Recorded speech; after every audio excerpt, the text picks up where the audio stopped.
Bonjour à toutes et à tous, merci d'être avec nous pour ce 5e épisode de 15 minutes Insight avec Elkann OM et Vital Épargne. 15 minutes Insight, c'est le tour d'horizon de l'actualité macroéconomique et financière en un quart d'heure, montre en main. Autour de cette table, nos deux invités comme toujours, Gilles Etcheberry-Garay, bonjour.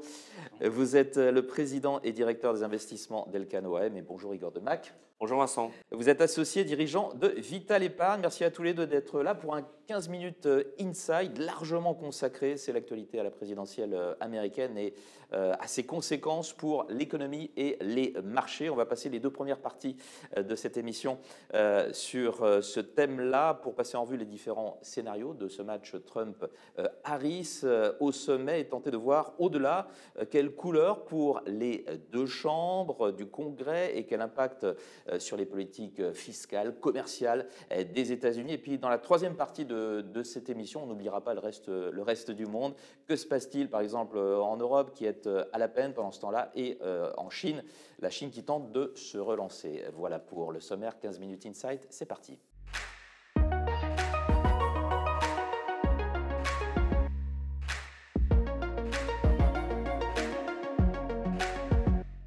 C'est le match au sommet et son résultat aura d'importantes implications aussi bien pour l'économie mondiale que pour les marchés. C'est le duel à couteau tiré entre Kamala Harris et Donald Trump pour la Maison-Blanche. Alors à l'heure où nous enregistrons cette émission, le vote n'a pas encore eu lieu. Donc quels sont les scénarios? C'est la première partie de ce 15 minutes Insight avec Igor Demac et Gilles Etcheberry-Garay. Gilles, la plupart des sondages semblent donner l'avantage à Trump. Que faut-il croire?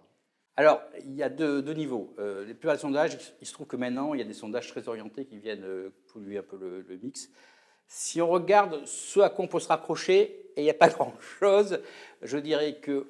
Les sondages ont toujours tort? Non, mais aujourd'hui, il y a des sondages orientés. Il y a des sondages démocrates, il y a des sondages républicains qui s'arrangent pour sortir Trump plus 6 ou démocrate plus 5, parce que pour des raisons partisanes, de levée d'argent. Ça vient leurs troupes. Ouais, ça vient vraiment polluer l'ensemble.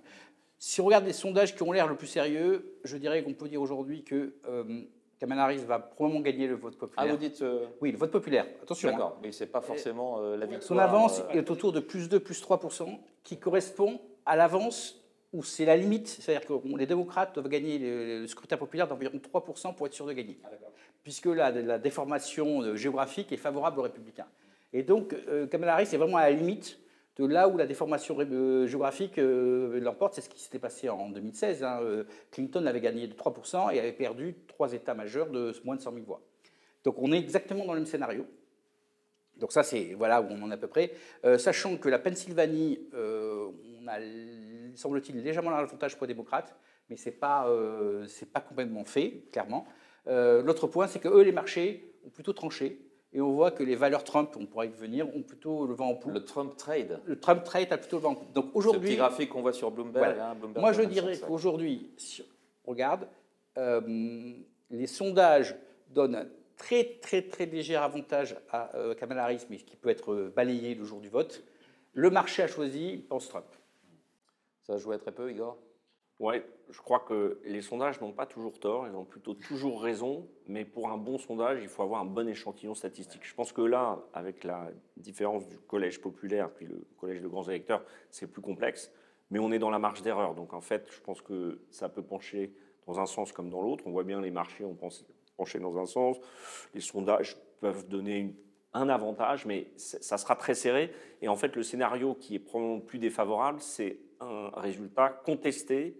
Comme en 2000 peut-être oui, mais avec des voix. Oui, mais là on est en 2024 et il s'est passé beaucoup de choses. Il y a le Capitole et donc après on a des élections des chambres, Sénat, Chambre des représentants, et donc un blocage. Je pense que c'est ce qu'il faudrait éviter. Après, j'ai tendance à penser que pour un Européen et pour quelqu'un qui est exposé à l'économie mondiale, c'est les deux côtés d'une même pièce, ces deux candidats. Donc il faut que l'économie américaine aille bien pour que le monde aille bien. Et il faut qu'il y ait moins de barrières protectionnistes pour qu'on puisse faire du commerce. Donc vous avez... Moins de protectionnisme. Il n'en faut pas trop. Il y en a un qui est très protectionniste. Oui, c'est Trump, bien sûr. Il y en a un qui veut arrêter certains conflits. Donc tout ça, pour un Européen, c'est très scruté démocrate-républicain, mais on a quand même les États-Unis et son économie qui reste le sujet principal du président ou de la présidente future.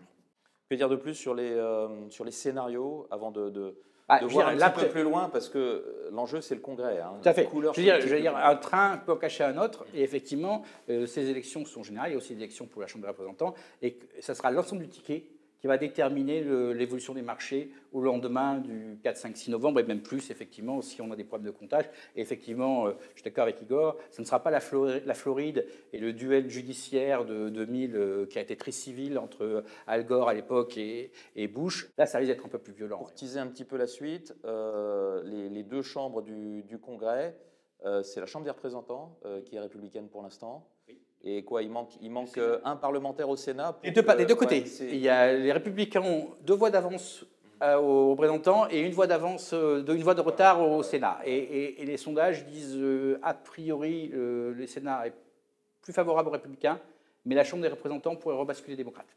Eh bien, c'est ce dont je vous propose de parler dans la deuxième partie de ce 15 minutes Insight. À tout de suite.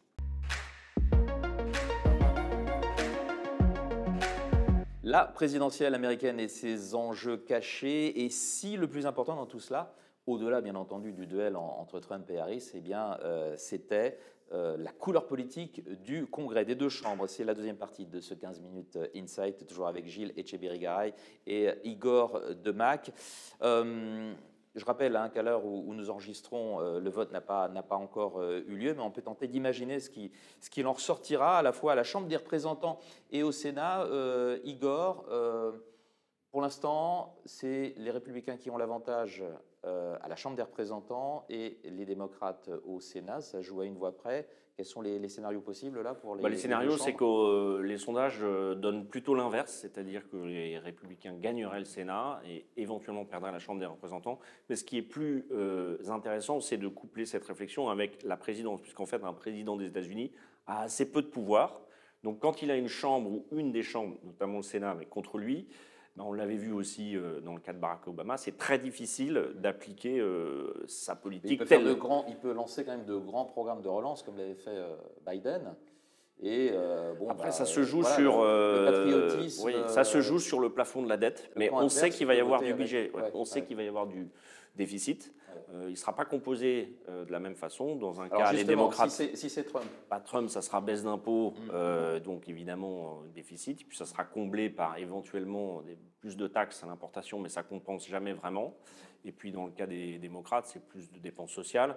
Mais il semble que les marchés aient plus peur d'une envolée des dépenses publiques avec Trump, et donc ça a un impact sur le taux 10 ans américain, que la partie démocrate. Donc on sait que Trump aura probablement le chéquier plus facile, et ça pose des problèmes. Bon, d'abord, après, il va encore baisser les impôts, parce qu'il promet des baisses d'impôts. Oui, c'est son programme. Après, il faut pouvoir les passer avec justement des chambres qui le soutiennent. Mais pour l'économie mondiale, d'ailleurs, le dollar s'est un peu raffermi dès que sa rémunération augmente. Bon, ça entraîne des flux transatlantiques ou même mondiaux. Et ça, c'est quand même gênant parce que le problème du déficit budgétaire, c'est un problème global dans le monde occidental, et particulièrement en Europe, où nous, on n'a malheureusement pas assez de croissance pour le réduire. C'est moins un problème pour les Américains que pour les Européens, Gilles. Bien sûr, le dollar est la devise de référence. Tout le monde épargne en dollars, donc finance naturellement le déficit. Mais effectivement, je dirais que l'enjeu caché de cette élection, c'est ce qu'on appelle le red sweep ou le blue sweep, c'est-à-dire effectivement si un des deux partis avait gagné les trois. Aujourd'hui, les républicains aujourd'hui, le red sweep a plus de chances statistiquement d'arriver qu'un blue sweep. Et effectivement, c'est ce que craignent aujourd'hui le marché, puisqu'on voit le taux 10 ans monter, mais grimper encore. Marché, oui, enfin l'obligataire. L'obligataire. Parce qu'aujourd'hui, quelque part, on parlait tout à l'heure des Trump trades. Voilà. Trump trade, c'est des actions, ça. C'est des actions. Donc la technologie, éventuellement les bitcoins, les cryptos, et les banques, la dérégulation bancaire. On voit un certain nombre de marchés, et on a vu les marchés progresser en partie à cause de ça.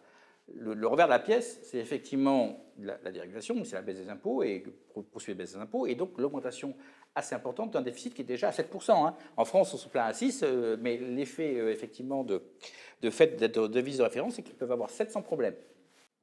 Aussi parce qu'ils ont une capacité de croissance plus forte. Oui, pour le et réduire. la croissance est meilleure avec 7%. Voilà. et effectivement, ils ont un meilleur usage du déficit budgétaire que d'autres pays. Donc, effectivement, la crainte est là aujourd'hui. La crainte a un peu aujourd'hui, il y a, oui, Trump est bon pour les actions, éventuellement, certaines actions, mais Trump va augmenter et donc le taux monte. Et c'est ce qui vient pénaliser aussi le marché aujourd'hui. Donc, la crainte, enfin, en tout cas, le consensus ou ce qui fait bouger le marché aujourd'hui, c'est le red sweep, donc tout avec une augmentation du déficit budgétaire. Et vu l'état de l'économie américaine actuellement, qui reste dynamique, de quel programme aurait-elle besoin, cette économie américaine? Alors, je dirais qu'elle est dynamique. Oui, elle a un problème d'inflation. On a vu que, quelque part, aujourd'hui, quand même, on voit qu'avec 4,1% de chômage, les démocrates devraient être élus sans problème. C'est un taux historiquement bas. Et en fait, on voit bien qu'il y a une affection dans l'économie américaine. Il y a le problème d'immigration, mais aussi le problème d'inflation. Je veux dire, ce qui aura, in fine, miné les démocrates, ça sera le problème de l'inflation. Donc on voit bien qu'on a une société américaine qui est quand même assez réticente, comme toutes les sociétés. On disait que l'inflation serait quelque chose de favorable, mais in fine, on s'aperçoit que les sociétés occidentales, trop d'inflation, c'est pas au goût. Et politiquement, c'est très coûteux. Donc aujourd'hui, le problème de Trump, c'est qu'il a quand même une politique qui est hyper inflationniste, qui est dynamique, qui dynamise la croissance, ça n'est pas de photo, mais qui est hyper inflationniste. Donc c'est là où ça va se jouer derrière. Igor, pour conclure sur ce chapitre. Oui, alors les taux 10 ans, en fait, ils sont revenus à leur niveau de juillet. Ils correspondent à 4,20 aux États-Unis, à ce qu'on appelle le taux d'équilibre, qui est composé du taux neutre, de l'inflation et ce qu'on appelle la prime de terme, donc détenir des obligations en termes. Donc finalement, on est revenu à une situation plutôt en ligne avec la théorie économique, mais ça pourrait effectivement déraper. Et donc des taux longs qui montent, c'est pas très très bon pour normalement les marchés actions. C'est-à-dire que pour l'instant, les marchés actions ne prennent pas trop en compte ce dérapage parce qu'elles se centrent aux États-Unis sur les valeurs Trump qui bénéficient un peu. Mais globalement, des taux qui montent très vite, c'est pas très bon. Bien, merci messieurs. C'est tout pour la deuxième partie de ce 15 minutes Inside à suivre. Et pendant ce temps, comment va le reste du monde? Comment va l'Europe et comment va la Chine également? À tout de suite. Alors que le monde entier a les yeux rivés sur la course à la Maison-Blanche, eh bien, comment va le reste du monde? Comment vont l'Europe et la Chine? C'est la troisième partie de ce 15 minutes Insight avec pour invité Igor Demac et Gilles Etcheberry-Garay. On commence avec l'Europe et vous, Gilles. On a l'impression que comparé aux États-Unis, tout va mal en Europe. Est-ce que c'est vraiment le cas? Un petit peu, il faut le regretter. Après, on n'a pas les mêmes politiques. On a une politique budgétaire beaucoup moins expansive. On a une dépendance au commerce extérieur qui est très forte. Et c'est là où, effectivement, il convient de connecter la Chine et l'Europe. Parce qu'effectivement, voilà, effectivement, on voit bien que depuis que la Chine cafouille, l'Europe, l'économie européenne et les marchés européens cafouillent. Après, il y a quand même un petit bémol qu'il faut donner à cela, c'est que ce qui cafouille en Europe, c'est le centre, c'est l'industrie allemande, c'est la politique française. En revanche, le sud de l'Europe, de façon assez exceptionnelle, va très bien. Et donc, on a une perception un peu de paix comparé puis de croissance. On a une perception un peu biaisée de l'Europe, parce que historiquement, l'Europe, c'est la France plus l'Allemagne. Là, l'Espagne, l'Italie, la Grèce, quand même, affichent de façon... Même la Grèce affiche des performances économiques supérieures au cœur historique. Donc, en fait, l'Europe, c'est un peu un sandwich. Vous avez au cœur la France et l'Allemagne qui avec des nouvelles de façon différente, plutôt économique en Allemagne, plutôt politico-budgétaire en France, et la Scandinavie, le nord de l'Europe et l'Espagne, l'Italie qui, eux, vont quand même de façon beaucoup plus favorable. Donc je dirais que c'est un peu plus mixte. Et Igor, pendant ce temps, l'écart se creuse aussi en termes de politique monétaire. La BCE qui baisse ses taux, les États-Unis, enfin la Fed qui a commencé à baisser les siens, mais qui pourrait ne plus faire de baisse de taux d'ici la fin de l'année, l'écart va se creuser. Oui, l'écart se creuse, mais c'est aussi parce qu'il y a un écart de potentiel économique et qu'on a des systèmes qui sont très lourds, on a des décisions aussi politiques, économiques qui ne sont pas toujours cohérentes. Donc aujourd'hui, on est entre la Chine qui maintenant exporte plus dans les pays non alignés que dans les pays occidentaux. Donc c'est pour ça que faire des taxes en importation à la Chine quand elle exporte vers l'Inde ou l'Asie, je ne sais pas si ça sera très utile pour les États-Unis. Mais l'Europe est aussi dans un gros sandwich, en fait, dans un gros hamburger, où finalement la Chine et les États-Unis sont deux pôles qui nous affectent énormément. Et on ne sait pas trop comment en sortir, et notamment ce que disait Gilles, les deux pays cœurs qui sont bloqués. La France, tout ça, ça politiquement, va continuer de peser sur les marchés d'actions. Ça pèse en tout cas sur le CAC 40 qui est très orienté luxe et il est à zéro. Sur le marché européen global, moins, puisqu'il y a d'autres valeurs. Et donc il y a le Nord qui est très bien géré depuis longtemps et le Sud qui a fait un énorme travail de productivité et d'efforts budgétaires. Mais nous, nos grandes entreprises, elles sont exposées aux thématiques mondiales. Donc le luxe a très grandement souffert de la Chine. Et l'automobile. Et l'automobile. Et l'automobile aussi en Chine. Alors, est-ce que c'est lié à la Chine, Ah oui, l'automobile il fallait voir qu'il y a 10 ans, le rebond automobile, la moitié des profits de Peugeot ou des Allemands étaient faits en Chine. Hein. Je veux dire, oui, aujourd'hui, c'est vrai. c'était du temps du moteur à Le explosion. Daimler, là, Voilà, l'essentiel des profits de l'automobile allemande était en Chine. Maintenant, c'est de l'électrique et ça, les Européens sont absents. Bon, est-ce que la Chine va pouvoir se relancer? Est-ce qu'ils font véritablement une politique de relance? Alors, à leur sens, oui. C'est-à-dire, mais le problème, c'est qu'ils font une relance en utilisant les vieilles recettes. Et les vieilles recettes qui ne marchent pas. Ils essaient de relancer une bulle immobilière dans un pays qui va perdre plus de la moitié de ses habitants d'ici la fin du siècle. Donc ça, c'est quelque chose pour nous, on est plutôt dans le cas japonais. Aujourd'hui, ce dont a besoin la Chine, c'est du déficit budgétaire, c'est de dépenses consommateurs. Et la direction chinoise, pour le moment, ne se résout pas à faire ça et ressort les vieilles recettes de soutien à l'immobilier, de prêts bancaires et tentative d'exporter ses excédents, qui aujourd'hui se heurtent à des droits de douane partout. La Turquie, le Brésil mettent aussi des droits de douane sur les voitures chinoises.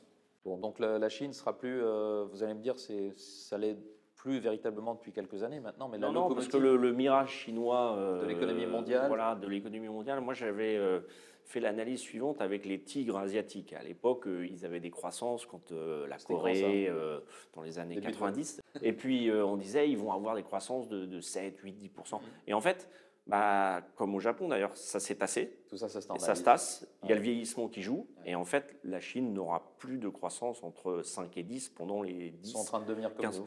Exactement, parce qu'ils convergent. S'il faut être vieux avant d'être riche, pour faire le parallèle, il y avait comme deux phénomènes sur les tigres asiatiques qu'on n'a pas eu en Chine. Un, c'est la démocratisation, et deux, la transition vers une société de consommation. Aujourd'hui, la Chine est bloquée à ce niveau-là pour des raisons politiques, de maintien du monopole du Parti communiste. Pas de démocratisation, pas de consommation. Eh bien, ce sera le mot de la fin. Merci, messieurs, d'avoir été avec nous pour ce 15 minutes Insight. Igor Demac, associé gérant de Vital Épargne, et Gilles Etcheberry-Garay, président, directeur des investissements d'Elcano AM. Merci à toutes et à tous de nous avoir suivis. On se retrouve très bientôt pour une nouvelle émission. Au revoir.